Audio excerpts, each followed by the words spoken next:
Salut à toi, bienvenue dans ce nouvel épisode où je vais te parler d'un monument emblématique de la France. Elle est un véritable symbole de notre pays dans le monde entier. Je veux bien évidemment parler de la Tour Eiffel.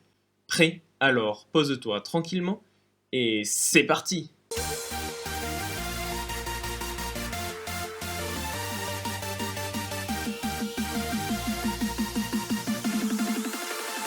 Son histoire commence dans les bureaux de Gustave Eiffel. L'ingénieur français a créé un véritable empire, où architectes, ingénieurs et dessinateurs s'efforcent de créer les structures des monuments divers et variés qui font la renommée des ateliers Eiffel. Ceux-ci toutefois utilisent les procédés inventés par Gustave Eiffel pour réaliser leur construction métallique. En 1884, la France annonce l'organisation de l'Exposition universelle de 1889 qui commémorera les 100 ans de la Révolution française. À cette occasion, deux ingénieurs de chez Eiffel, dont Maurice Coquelin, vont réfléchir à un projet depuis longtemps rêvé. Les deux ingénieurs vont se pencher sur la construction d'une tour de 300 mètres de haut, irréalisable jusqu'alors avec les procédés de construction contemporains. Au départ, Eiffel n'y porte que peu de crédit et d'intérêt. Mais finalement séduit par l'idée, il demande à l'architecte Stéphane Sauvestre de retravailler le design de la tour et rachète les brevets déposés par ces deux ingénieurs. D'autres avant eux avaient essayé de réaliser ce genre de structure, mais les matériaux utilisés à l'époque n'avaient pas permis de dépasser les 169 mètres. Le record était alors détenu par l'obélisque de Washington. Ce projet de tour, Eiffel va non seulement en calculer la faisabilité, mais également le défendre devant l'opinion publique et devant des connaissances au gouvernement. C'est d'ailleurs l'intervention du ministre de l'économie et de l'industrie, M. Édouard Locroix, un ami proche de Eiffel, qui fera la différence. Lorsque le règlement du concours tombe, celui-ci semble fait sur mesure pour le projet de Gustave Eiffel. La tour devra mesurer 300 mètres de haut pour 125 mètres de large, les dimensions exactes de la tour Eiffel. Les autres participants n'ont alors que 2 semaines pour proposer leur projet.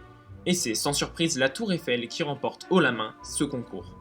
L'exposition universelle aura lieu en différents points de Paris, et c'est au Champ de Mars que sera positionnée la tour. Ses pieds arrondis marqueront l'entrée de l'exposition. Cependant, dès les premières études géologiques, le projet est mis à mal et le chantier doit s'arrêter.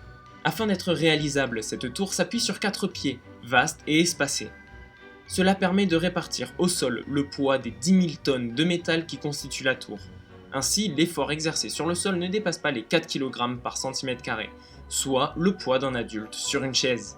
Cependant, l'emplacement de la tour proche de la Seine fait que le sol est gorgé d'eau. Alors que la construction de la tour semble compromise, Gustave Eiffel n'a pas dit son dernier mot. Tandis que le financement de cette tour par l'argent public pose un problème chez certains membres du gouvernement, Gustave Eiffel annonce qu'il paiera de sa poche les frais supplémentaires engendrés par ces complications. Dans la vidéo de la semaine dernière sur Gustave Eiffel, je vais vous parler d'une solution innovante proposée par Gustave afin de construire les fondations de sa passerelle Eiffel à Bordeaux. J'avais dit que j'y reviendrai plus tard, c'est maintenant le moment.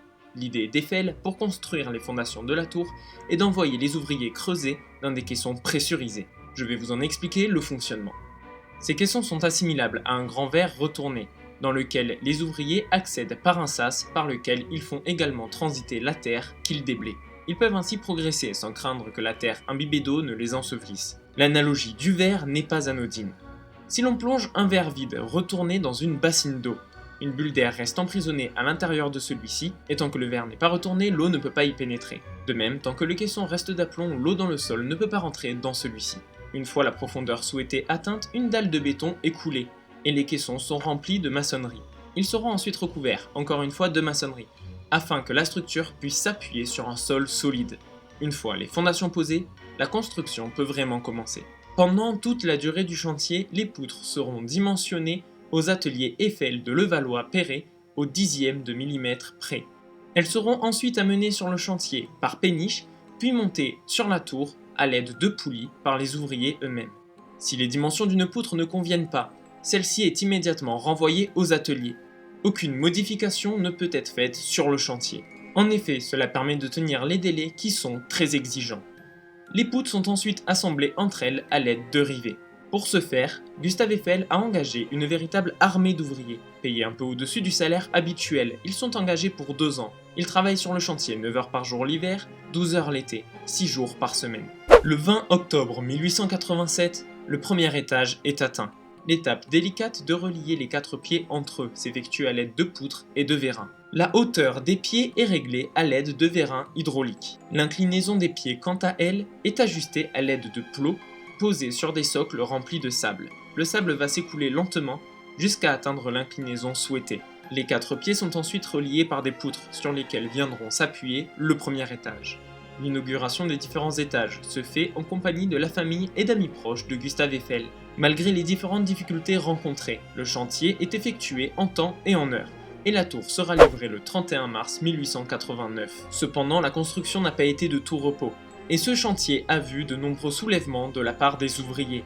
En effet, les conditions de cette construction étaient inédites. Sur le chantier, la température était en moyenne 4 degrés inférieure à celle au sol, et le vent, plus violent avec la hauteur, menaçait à tout moment de faire tomber les ouvriers. Ceci était un enjeu majeur. En effet, les effets du vent sur une tour de 300 mètres ne sont pas négligeables. Cependant, la structure ouverte de la tour Eiffel lui offre une prise au vent minimale, et les principales oscillations, mesurées au sommet de la tour, sont en fait dues à la chaleur. En effet, le soleil va chauffer les côtés de la tour les uns après les autres, et en chauffant, le métal se dilate. Cependant, ces oscillations sont minimes, et le record a été mesuré à 18 cm, tandis qu'Eiffel l'avait conçu pour pouvoir osciller jusqu'à 70 cm.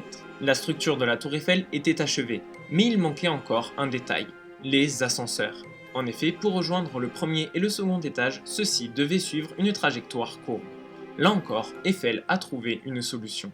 Les ascenseurs se déplacent en fait sur des rails et sont levés à l'aide d'un jeu de pistons et d'un mouflage déplacé sur un chariot. Le mouflage est un procédé inventé au Moyen-Âge. Celui-ci permettait de faciliter le soulèvement de charges lourdes avec un jeu de poulies de différents diamètres. Cependant, si ce procédé permettait de soulever une charge plus lourde, cela impliquait également que pour soulever un objet d'1 mètre, il faudrait tirer plus de cordes. Gustave Eiffel a lui utilisé le procédé dans l'autre sens. Ainsi, pour monter ces ascenseurs à une hauteur de 115 mètres jusqu'au 2e étage, il suffit de déplacer la poulie de 15 mètres seulement. Et cette poulie est déplacée par un jeu de double piston. 2 pistons sont reliés entre eux, un horizontal et l'autre vertical. Ainsi, lorsque l'un va rentrer, l'autre va s'étendre et entraîner avec lui la poulie qui va déplacer la cabine.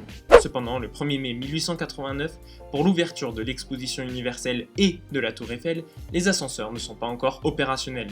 Cela n'empêchera pas les visiteurs de gravir les 1665 marches qui les séparent du sommet. Pendant l'exposition, la tour remporte un franc succès. Cependant, celle-ci n'a pas vocation à rester. Gustave Eiffel a obtenu le droit d'exploiter sa tour 20 ans, mais en 1909, celle-ci devra être démontée. Gustave Eiffel, pour sauver sa tour, veut donc lui trouver une utilité. Il décide donc de transformer sa tour en véritable laboratoire et y installera entre autres un laboratoire météorologique. Mais ce qui sauvera la tour, c'est les expériences sur la télécommunication qui y seront menées. En effet, cette antenne de plus de 300 mètres intéressera grandement l'armée. Elle permet d'envoyer et de recevoir des messages sur une grande distance et jouera même un rôle décisif dans la Première Guerre mondiale. La tour est donc sauvée et ne sera pas démontée en 1909. Cependant, cela n'a pas empêché en 1920 un escroc nommé Victor Lustig de revendre la tour Eiffel à un ferrailleur. Ainsi, la tour Eiffel, bâtiment prévu pour être éphémère, est aujourd'hui un symbole de notre capitale et continue à s'illuminer tous les soirs et à faire rêver bon nombre de gens à travers le monde. Voilà, cette vidéo est maintenant terminée. J'espère qu'elle t'a plu et si c'est le cas, tu peux me le dire en laissant un commentaire ou un pouce en l'air. Si ce n'est pas déjà fait, tu peux t'abonner à la chaîne. A bientôt pour de nouvelles histoires. Ciao!